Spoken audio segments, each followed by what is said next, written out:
A farmer lost his horse in a bet, and won the bride the card sharp refused to take home. The horse's name was Duster, and he was gone by noon. I know that because I remember standing at the paddock fence watching the dust settle from Callum Greer's horse trailer, and the sun was straight overhead, no shadow at my feet. Just me and the empty paddock and the sound of the gate swinging where it hadn't been latched right. Duster always knows that latch up. I'd fixed it 6 times. I'd been meaning to fix it a 7th. That's the kind of man I am. I fix things 6 times and mean to fix them a 7th. The bet had been Callum's idea. It always was with Callum, and I'd known better than to take it. He'd set the stakes over a hand of poker at Murtaugh's the Friday before, and I'd said no twice, and then he said Duster was a $20 horse pulling a $40 plow, and I'd said yes because my temper is the one thing I can't fix. I laid 3 jacks on the table and Callum laid 4 queens, and the look on his face told me he'd known what he was holding when he goaded me. Didn't matter. A bet's a bet out here. You welch on a bet and you might as well load your wagon and go. So I signed over the bill of sale, and Callum Greer drove away with my best horse on a Tuesday.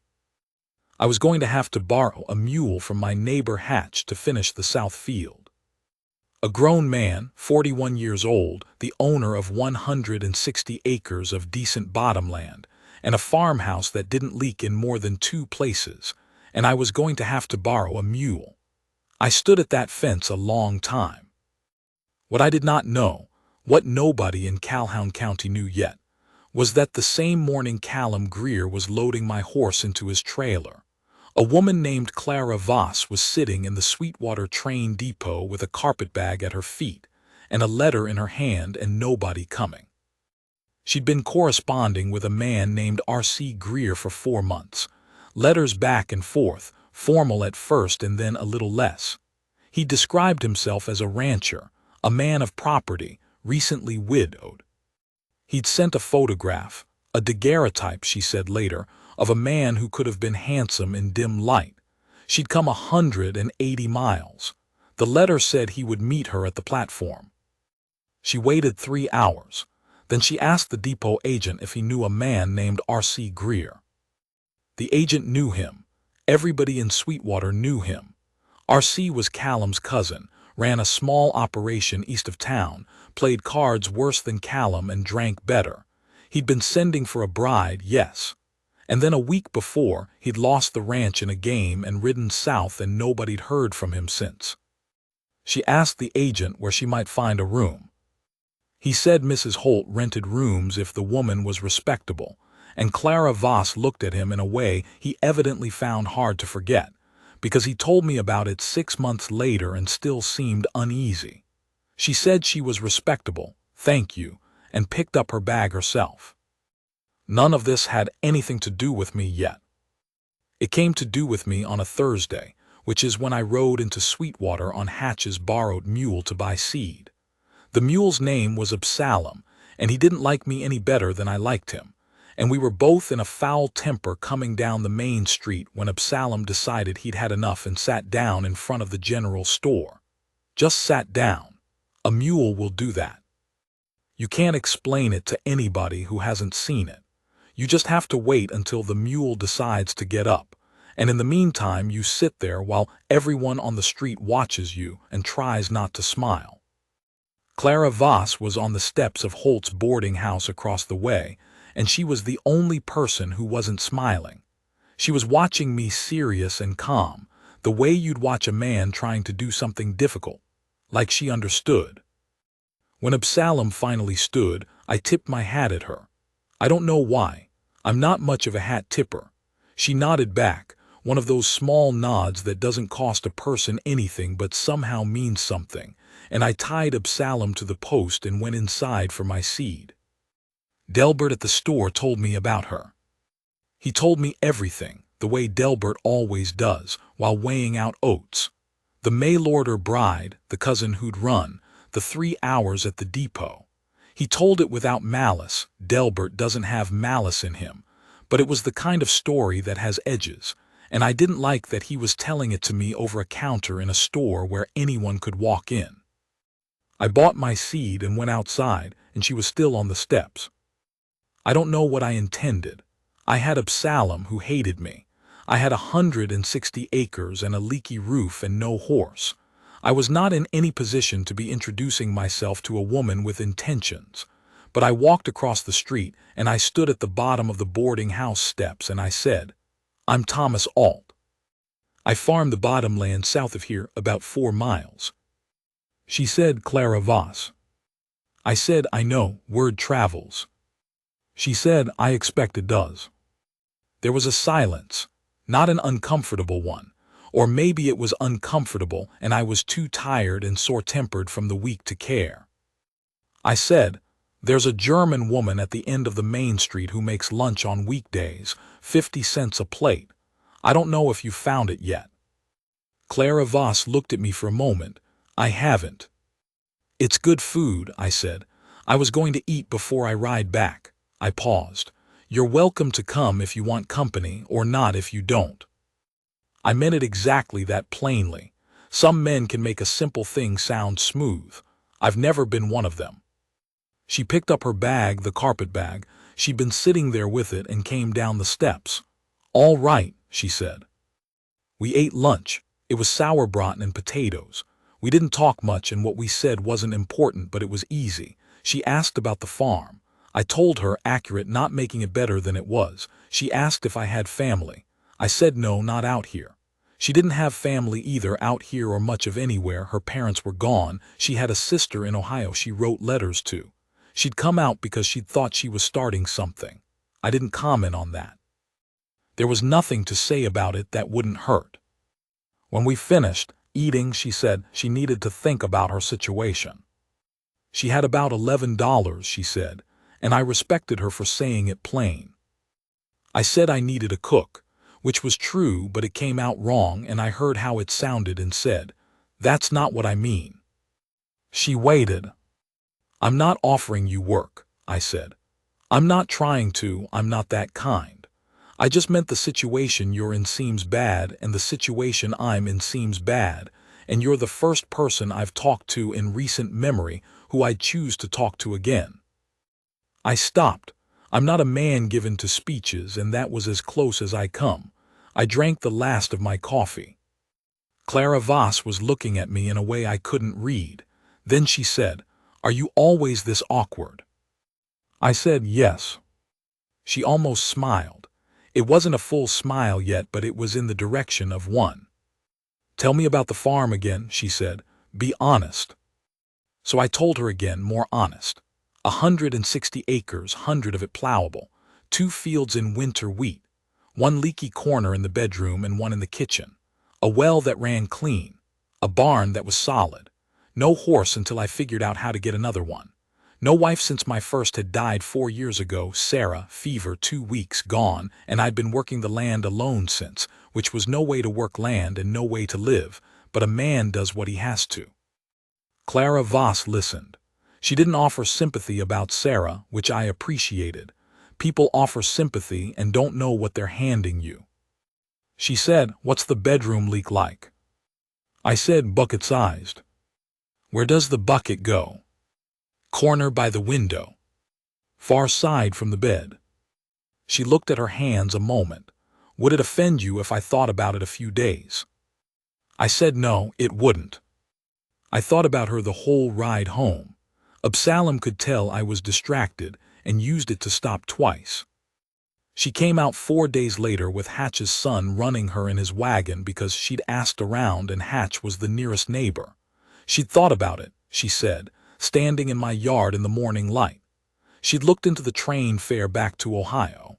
She'd looked into whether Sweetwater had work for a woman who could read, write, add figures, and cook. The schoolteacher position was filled and the mercantile didn't hire women, and the only other thing was Mrs. Holtz, who wanted someone to clean rooms, and Clara Voss had decided to come see the farm instead. She said this all like she was reading from a list, methodical, which I would come to understand was simply how she thought. I showed her the place, all of it. The leaking corners, the mended fence, the paddock where Duster had been and wasn't anymore, the south field with its borrowed mule furrows. I showed her the kitchen and the bedroom and the place behind the barn where Sarah was buried, and I said her name without flinching, which took some doing still. Clara stood there at that marker for a moment. She said, "She matters. That doesn't go away." I said no. We walked back to the house. I made coffee. We sat at the kitchen table. She said, "I came out here to make something. I'm not going back to Ohio. If you're serious, I'm serious. I'm not a romantic woman, Mr. Alt. I'm a practical one. But practical isn't the same as cold." I said, "I know the difference." She looked at me. That same look she'd had on the boarding house steps, steady and measuring and somehow without judgment in it. "Yes," she said, "I think you do." We were married 3 weeks later by the circuit preacher, Hatch and his wife standing as witness. No other guests. Clara had a dress she'd had in her carpetbag, dark blue, that she'd been saving, she said, and she wore it. I wore my good coat, the one I'd bought in '71 for a funeral and hadn't worn since. People in town had opinions. That's fine. People in town have opinions about everything. Murtaugh said at the bar that I'd done well for a man who just lost his horse, which was his version of a compliment, and I told him that was a small amount of kindness from a man who'd witnessed the hand and not warned me. He laughed. It was that kind of bar. Callum Greer said nothing, because Callum Greer was smart enough not to. He saw me and Clara together at the store that November and found somewhere else to be. The first winter was hard. Not us. Us was easy, easier than I would have guessed, maybe because neither of us came in wanting the other to be something they weren't. The winter was hard because it was a hard winter. Cold that came in November and didn't let up until March, and the wheat was at risk and we lost 6 acres to frost heave, which is money you don't get back. Clara sat with the farm books every Sunday. She could spot a waste in the accounts the way another person spots a spelling error.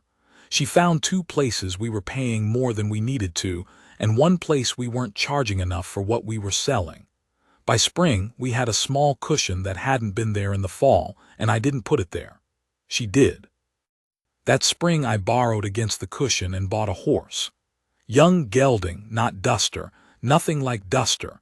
A gray quarter horse I named Lincoln because he was somber and difficult and occasionally brilliant. Clara said that was an unfair characterization of Lincoln. I said she was welcome to argue it. She laughed, which was still something I was learning the sound of, and told me to go water my horse. This is the thing I'd tell you, if you ask me what changed. Not a single thing changed, or everything changed.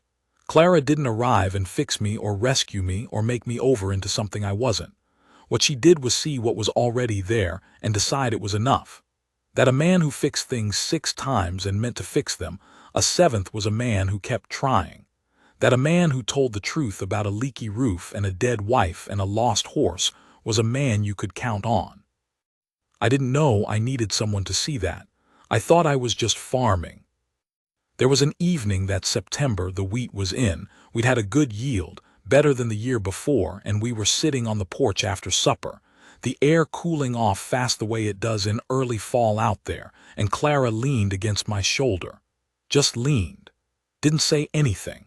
I put my arm around her and we sat there watching the dark come in over the south field. She said after a while, "This is a good farm, Thomas." I said, "It is now." She lifted her head and looked at me. The last of the light was going and her eyes caught it. She said, "It was before, you just couldn't see it." I didn't answer that. I've thought about it since, the way she said it. Not to be kind to me, to be accurate. She was a practical woman, not a romantic one. If she said it was a good farm, she meant the farm. She meant the soil and the water and the work I'd put into it through 4 hard years alone. She meant me. Practical isn't the same as cold. She told me that the day she came out. I've found she's right about most things. The circuit preacher came through again in October, and he ate supper with us, and he asked how we were getting on. Clara said we were getting on fine. She said it matter of fact, passing the bread, and the preacher looked at me, and something passed across his face that I didn't have a name for then. I have a name for it now. It was recognition. The look a man gives another man when he sees that something unlikely went right. I said we were getting on fine, because we were. The south field got put in right that fall, Lincoln pulling clean and steady, no borrowed mules. Clara walked it with me in the morning before I started, the way she sometimes did, and she had her coat pulled around her against the cold, and at the far end of the field she stopped and looked back at the house. "What are you thinking?" I said, because she had the look she gets when she's adding things up in her head. "That it'll need a new roof on the east side before next winter," she said. I said, "I know, I've been meaning to." "Fix it a seventh time," she said. And she smiled at me then, the full one. That was the moment. If I'm honest, there've been 100 moments like it, but that one I held on to. A woman who knew my failing and named it with a smile instead of a sigh. Who'd chosen the leaky house, and the man who kept patching it, and found the whole arrangement worth the choosing. I've been fixing that east roof all spring. It's holding now. Clara checks it when it rains, which is her version of faith in my work. She checks it expecting it to hold, not expecting it to fail. There's a difference in that, too. Lincoln is a good horse. He's still somber. He and I have reached an understanding. The south field will go in next week. I'll walk it alone in the morning because Clara will be inside, and there's a reason for that now. A reason that changes what a farm means. I'll stand at the far end and look back at the house and think what she thought that fall morning, that it's solid, that it's worth the work, that it holds. It holds.